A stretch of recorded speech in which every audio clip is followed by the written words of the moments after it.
Tip number 1, donuts, donuts, donuts.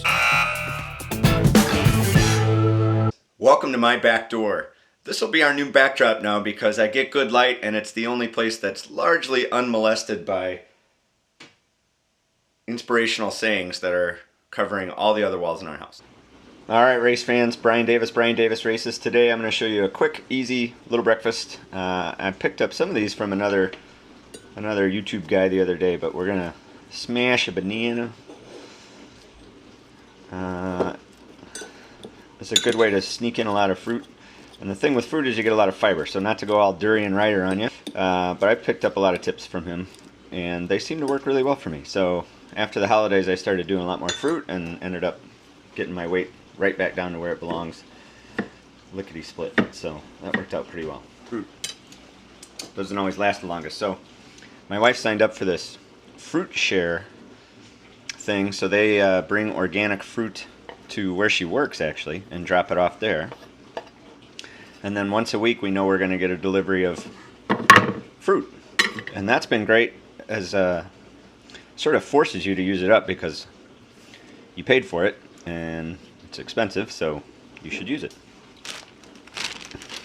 So these are just almond slivers.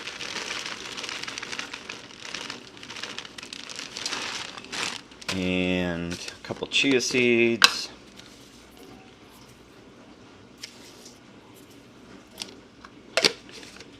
And raisins.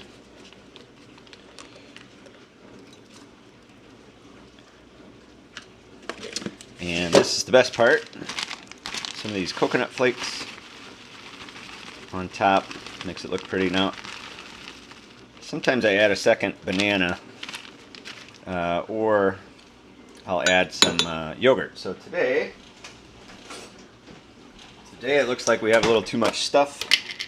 Not enough other stuff, so I'm going to add a little bit of plain yogurt in there to get a consistency. Alright, one other tip with this breakfast is I've seen people put oats in it, something very similar to this, and leave it in the fridge overnight. And then the oats, they don't cook, but they'll absorb the moisture, and then by the time you wake up, you're good to go. So that's called overnight oats. I'll let somebody else do that because I've never actually performed that. Quick update. So I made overnight oats using largely the same process. I just added steel cut oats into the mix, let that sit overnight. And what I found with steel cut oats is they didn't really cook. They didn't really absorb much moisture. They did a little bit, but not a ton. So it was a crunchier, thicker consistency than I was hoping, I guess. But in the end, that worked out great because it was really filling. It made me eat slower, which is something I struggle with.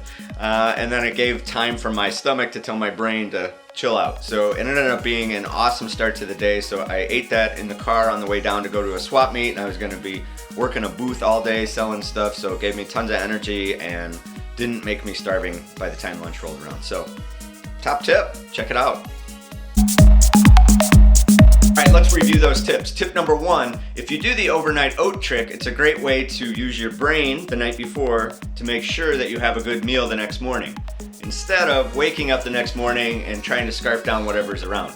That's assuming that you're eating breakfast, which I guess is tip number 0. Absolutely have a bigger breakfast than you think is even reasonable.